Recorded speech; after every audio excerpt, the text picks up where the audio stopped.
orientation des affaires administratives yi lañ ko dénk politique mooy li sabab waxtaan wi ak yii xew fan yi tabb gi ñuy tabb ñi war a bokk ci maire yi conseil départemental yi seen parti ginnaaw Macky Sall la àndal te gis nañ ni foofa itam xëccoo beeg tabb gi mitti na tar na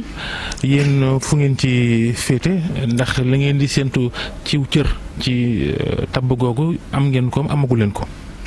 waaw Babacar maa ngi lay fay bu baax ci maanaam woote gi di nuyu Georges Déthié Diop di nuyu auditeurs yi nga xam ne ñooy suivre RFM matin di leen ñaanal bëccëgu jàmm. laaj bi dina yomb tontu li tax bi nga xamee ne président Macky Sall tàllal na loxo sunu parti ngir ñu ànd ak moom ci liggéey réew mi dañ ci am responsabilité pour wax waaw ndax dañu bokkoon ci dialogue politique bi kon jàpp nañu ne bu fekkee ne dafa am ay mbébét yu ñu naal bi ñu waxtaanee ba pare woo ñu ci loolu wuyu ci lu war a yomb la. loolu moo tax bii nga xam ne élection yi jub si nañu toog nañu waxtaan sunu directoire génne benn note d'orientation boobu ci mois d'août pour wax ñi nga xam ne ñoo bokk suñu parti ak fësal askan wi naka lañ bëgg a demee ci wote yooyu ndax ku lakk mburu tudd dëkk te parti bi biñ koy sos pour jël réew mi la doxal ko waaye comme ay gox ak ay gox goxaat la ñuy wutal njiit mënuñ ko def lu dul ci anam yi gën a sell mooy fexe ba ñu wote ci transparence fexe itam ba ñu wote ci jàmm bi ci topp mooy dañu amoon jëloon suñu responsabilité bokk ci majorité présidentielle ma préciser ne ba jamono bii parti des libéraux et des démocrates bokkul Benno Bokk Yaakaar ñun ki nga xam ne mooy njiitu réew mi ñu sas ko mu tabax réew mi moo jàpp ne am nañu xam-xam wala man-man pour jàppale ko ci loolu kon mel na ni li ñuy xaar mooy comme ñu ngi ci biir te jàpp nañu ne ndamul majorité présidentielle mooy nekk ndamu Sénégal ndax sinon buñ ko gëmuloon duñ ci dugg dañu bëgg majorité boobu dugg ci élection yi en cohésion maanaam ànd boobu nag liñ ci jublu mooy fexe ba lépp loo xam ne collectivité locale la moo xam mairie la wala mu nekk conseil départemental liñ ci yoroon ñu téye ko yi nga xam ne amuñ ko woon ñu wuti leen waaye dañu bëgg def ko ci booloo bokk ndey bokk baay wax nga ne jafe na. kon yéen bu weesoo Omar Sarr mi meeru Dagana am ngeen yeneen. loolu bis bu liste yi nga xam ne président Macky Sall moom mi nga xam ne moom la majorité bi jox maanaam mandat pour mu proposer wala sax mu dogal kenn ku nekk fa nga war a féetee da ngeen xam lan moo ci cër bu parti des libéraux et des démocrates ak ban mairie wala ban conseil départemental wala yan conseil la ñuy mën a wone mais pour le moment mënuñu déflorer li nga xam ne waxtaanee nañ ko ba pare. dama ne donc bu fekkee dem nañ nag ba li ñu yaakaar te loolu moo ñu gënaloon mënut a am parce que à l'impossible ñu ne tenu jël nañ suñu matuwaay parce que loolu dafa bokk ci suñu décision yi mujj a jël pour que déposer caution fépp foo xam ne jàpp nañ ne on est assez représentatif pour mën a jël collectivité locale boobu wala am fa conseil yu takku pour mën a peser ci décision ya dañuy wax suñu ñooñu bu la ngeen ñi ngeen nekkal alliés yi moo xam APR la moo xam PS la moo xam ñeneen lañu bu ñu leen joxul cër bi ngeen bi yelloog yéen de manière réaliste mais aussi de manière responsable bu boobaa bu leen neexee ngeen demal seen bopp bu leen wóoree ne mën ngeen fa gagné wala mën ngeen fa am. conseil bu ngeen sàggantul jàppante ceeg Macky Sall ndax nee na bu liste parallèle am. déedéet liste parallèle du am APR la ko mën a wax ndax APR la yilif liñ dul def ñun waa PLD mooy du ñu nangu di xaaj APR maanaam bu amee ku dissident APR ñun duñ ko boot duñ ko jox suñu récépissé duñu nangu tam suñ parti maanaam parti libéral démocrate ànd ak opposition bi pour faire face à la majorité présidentielle kon jàmm danaan ñooy parce que président Macky Sall am leer na ko ne exemple rek lay joxe am candidature tey Dagana fekk moom mu bëggoon leneen bañ ko dafa mel ni maanaam loolu mënul yenu maanaa noonu lañ koy gisee nag ci yeneen gox-goxaat yi nga xam ne war nañ fa am ay candidats yu mën a gañe. déjà yéen ci ñaata commune wala conseil départementaux ngeen teg seeni gët leneen li itam mooy joxe caution bi lee mu jeex kañ ngeen fas yéene déposer seeni caution ndax. pare na def nañ ko yàgg na. dañ ko boolewul ak coow rek mais def nañ ko bi nga xamee ne joxoon nañ mandat président bi ne ko war nañ jël matuwaay. c'est vrai que ñu ngi waxtaan ak ki nga xam ne moo ñu invité ci majorité présidentielle muy le président Macky Sall am nañ wóolute ci moom ne dina dogal li gën ci allié yi ci cër bu nekk allié bu nekk ñu bàyyee ko li mu yellool pour que ànd bi gën a mun a nekk. la mu def Ziguinchor bu leen ko defee nu ngeen di def da ngeen def comme Balde génnam. loolu ñun suñu mbir dafa leer wax naa la ko léegi politique. mooy fexe ba li ñu bëgg mën a ne walla li gën mën a ne waaye bu fekkee ne maanaam li ñu bëgg walla li gën mënul ne dañuy jël matuwaay bi nga xam ne jël nañ ko ba pare am nañu récépissé bu boobaa ñu jël suñu matuwaay amul coow dem élection yi ci suñu bannière. ngeen bokk leen ci Benno Bokk Yaakaar majorité présidentielle ngeen bokk te ci élection yi turu Benno Bokk Yaakaar moo cay dem kon ce qui veut dire que même bu ñu jëlee ay responsable seen parti ci bannière Benno Bokk Yaakaar la ñu jëm. wax ji dafa leer ci benn dafa frenkulaayu dafa la li ñuy encouragé ñun mooy dem ci majorité présidentielle bu fekkee ni majorité présidentielle Benno Bokk Yaakaar lay tudd ci élection yi jàppal ne bis boo gisee PLD candidat wu PLD ci benn commune wala benn conseil municipal ou conseil départemental ci bannière Benno Bokk Yaakaar lay war a nekk. ngeen bokk rek. bu mënte ne am na ñu nekk ci bi ànd ak Benno Bokk Yaakaar ci élection yi te bokkuñu Benno Bokk Yaakaar. li ngeen def de mooy du ma lekk mbëtt waaye maa ngi naan ci ñeex mi. ankay loolu c'est acté maanaam xam nga bu ñu doon ànd ak Benno Bokk Yaakaar na ko yeneen parti defee noonu lañ koy defee fexe ba mu nekk maanaam waxtaan wu jur ànd dajaloo ci politique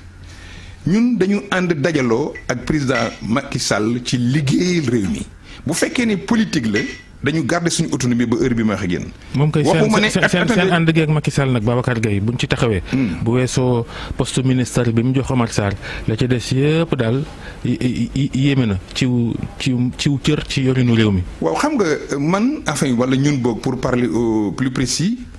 bu fekkoon dañuy def politique pour ay cër foog naa ne jamono bii may toog mën naa koo baax ndax jàpp naa ne quand même buy cër ci réew mi. cër bu nekk yàlla dimbali na ba ma am ko ci wàllu politique ba mu des peut-être nekk premier ministre wala nekk président de la république te yàlla du def ko ne président. bu loolu kuy naan ndox mu tàng suukar saa tax. waaw mais loolu day fekk politicien bi jàppee boppam ne li muy def lu neex la liggéeyu politique jàppewuma ko bànneex jàppewuma ko wut man liggéeyu politique li ma ko jàppee mooy participer pour que lii war a baax ci réew mi baax ci réew mi du tere nag soo amee compétence. pour doxal ñu war laa mën a jox compétence nga doxal ko bu dul Omar Sarr am na quand même ñeneen ñoo xam ne tey ñu ngi ci liggéey nguur ndax bu leen fàtte ne sunu naataango vice-président Bamba Ndiaye moom mu nekk le président conseil d'administration société minière du Sénégal bi nga xam ne sos nañu ko am na ay cadres de haut niveau yoo xam ne tey ñu ngi nekk dans le ministère de Omar Sarr di ko accompagner ku nekk nag cër bi ñu la jox wala fañ la liggéeyloo nga mën a liggéey. PLD àndam ak. mais yéen ay ponkal ngeen yow Babacar Gueye El Hadj Amadou Sall. avocat yéen ñun ñëpp Macky Sall bi ñu leen woowee ba léegi toog rek di leen seetaan te joxu leen ngeen bàyyi ko ci itam. déet day fekk boobu ànd bi ñu àndoon ak moom wala ànd bi ñu bëgg ànd ak moom mu nekk rek suñu njëriñu bopp wax naa la ko ci njëlbeen dama koy répété dafa am ñu suur ci wàllu cër dama jàpp ne man ak Macky Sall bokk nañ ci ñooñu waaye nag. bu leen joxee doo leen décliné. déedéet. day fekk ne lam ñu jox ñu yaakaar ne war nañ ko mën a liggéeyal réew mi mais nekkul pour ñun relation boo xam ne da nga may jox wala ma xuloo wala ma xeex wala ma wax ne da nga maa or wala nangam non amuñ ak président Macky Sall accordu dañuy bokk gouvernement dañuy jox lii ñun lii la ñuy jël ainsi de suite non parce que sinon kon dafa mel ni c'est vrai notre parti dafa juddu rek jour bi ñu koy ngénte. yéen baax ngeen ah. politique nii rek jàppale Macky Sall ci noonu rek. non jàppale wuñu Macky Sall en soi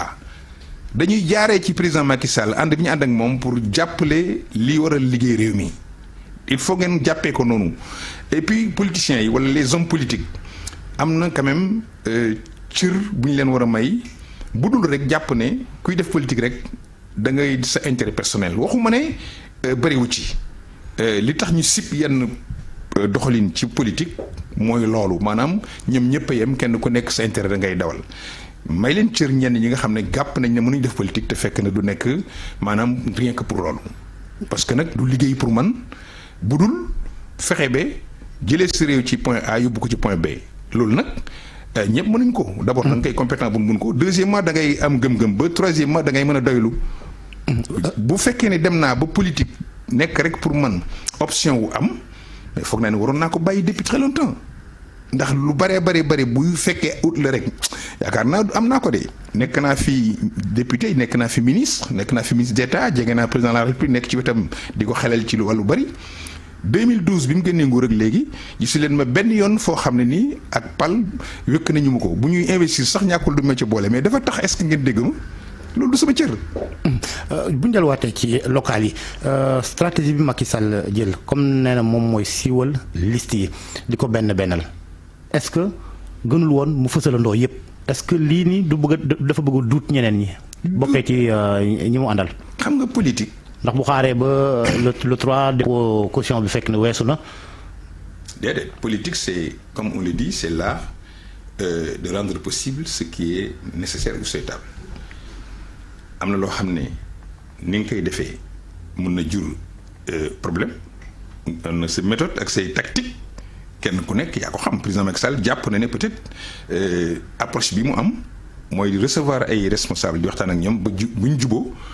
pour teg benn candidat peut-être loolu bokk na ci stratégie am gis naa fu bëree bëri am na ci ma koy dégg nag parce que gisaguma acte bi am na ci peut-être ndam gis naa démb wala dégg naa bokk fu mel ni par exemple Kolda dégg naa ne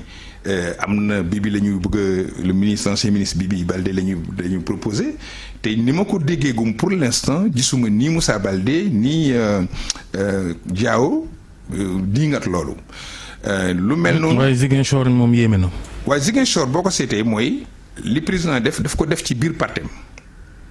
te jàpp naa tam ci wewu tànk bi ma ko jëlee waxtaan na ak Baldé bi nga xam ne peut-être mooy la personne aujourd'hui bu ñu yaakaaroon ne war na mën a nekk candidat wu Benno Bokk Yaakaar mais peut-être dañu jubawul ci lañ wax bu décider moom xam na pourquoi mu décider loolu bu ëllëgee bu ñuy rendre compte moom mooy rendre compte la coalition Benno Bokk Yaakaar. léegi Kaffrine gi nga xam ni mooy sa cosaan. da nga mës faa nekk sax président conseil régional. ñu ni Ablaye Sow lañ bëgg a jiital la Macky Sall bëgg a jiital ci liste ba ngir mu doon maire te foofa am na ku ne Ablaye Wilane bokk ci PS bokk ci ñi gën a jëflanteeg Macky Sall loolu moom du jur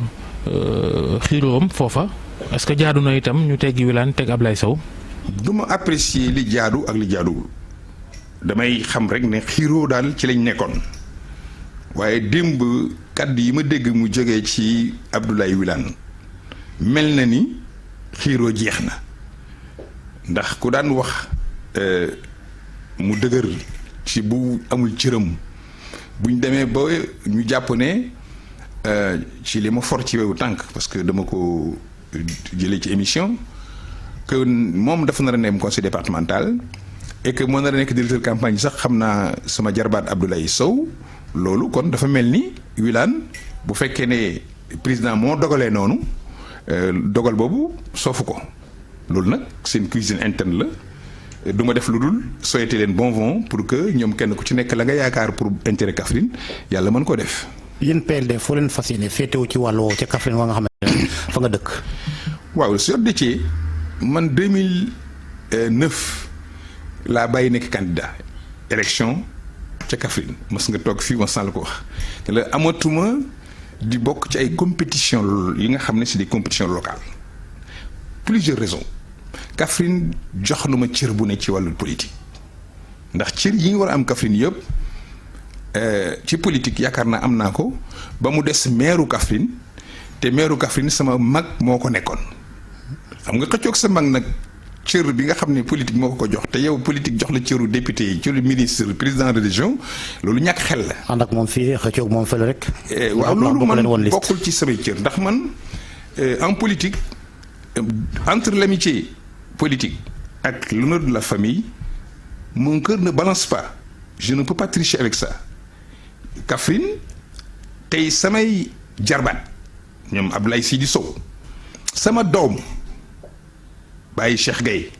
baayam ak man ñoo bokk baay baayam am ci lan muy sukuraat daf ma ko dénk tout Kaffrine le sait même le président Macky Sall le sait tey moom candidat la à la mairie de Kaffrine dama yaakaar ne Kaffrine tey candidature yi ñaar lay doon ñaar dama ko foog benn bokk yaakaar ak Baye Cheikh parce que toute l'opposition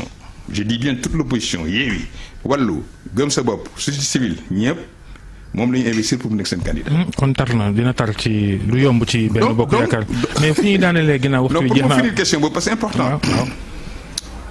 donc Kaffrine sama implication man du nekk une implication visible pourquoi parce que sama cër Kaffrine mooy fexe ba doomi Kaffrine yi fi ñu toll mes héritiers. doo faral kenn ci élection yi. ils sont tous mes héritiers. doo faral kenn. du ma wax aujourd'hui ci micro fii quelle sera ma position parce que j'ai une position personnelle je n'ai pas une position politique pourquoi parti des libéraux et démocrates li nga xam ne moom la ñuy décider au niveau central moom la ñuy appliquer Babacar Gaye moom boppam ci wàllu woowu pourquoi comme je ne suis plus candidat et pour l'instant je n'ai pas encore trouvé de candidat à Kaffrine pour notre parti je préfère me contenir dans mes convictions profondes ak li nga xam ne c'est intérieur à moi. léegi 10 secondes li ñuy jàng tey ci yéen kay ñuy laam-laamee ni coalition wala boo sàggantul ñu tabb Laay Wàdd mairie Ndakaaru foofu nga bokkoon yow ndax loolu jaadu na am. déedéet. loolu moom du parce que dama fa bokkut. ndax jàpp naa ne président Abdoulaye Wade nekk na icône boo xam ne politique warul tax tey ñu koy dugal ci lu koy sewal màggaayam weesu na ñu naan dafa bëgg a nekk candidat wu Dakar pourquoi ndax day niru naxaate bu fekkee dañu def président Abdoulaye Wade mu nekk loo xam ne genre image buy làqu ñeneen ñi làqu ci gannaawam ça veut dire que ñi ko bëgg a tabb matuñu ñu leen di jox cër te président Abdoulaye Wade waruñu ko dugal ci ay xëccoo fi ñu toll ci réew mi. jërëjëf Babacar Gaye jërëjëf Georges jaa ngeen jëf mbokk yi ñu ziyaar sunu mbokki TFM yépp di leen wax yéen doog jàmm. Oh yeah, c'est la rentrée des grandes. ganam ak ki nga xam ne nag moom moo di El Hadji ki nga xam ne moom moo di Georges Déthié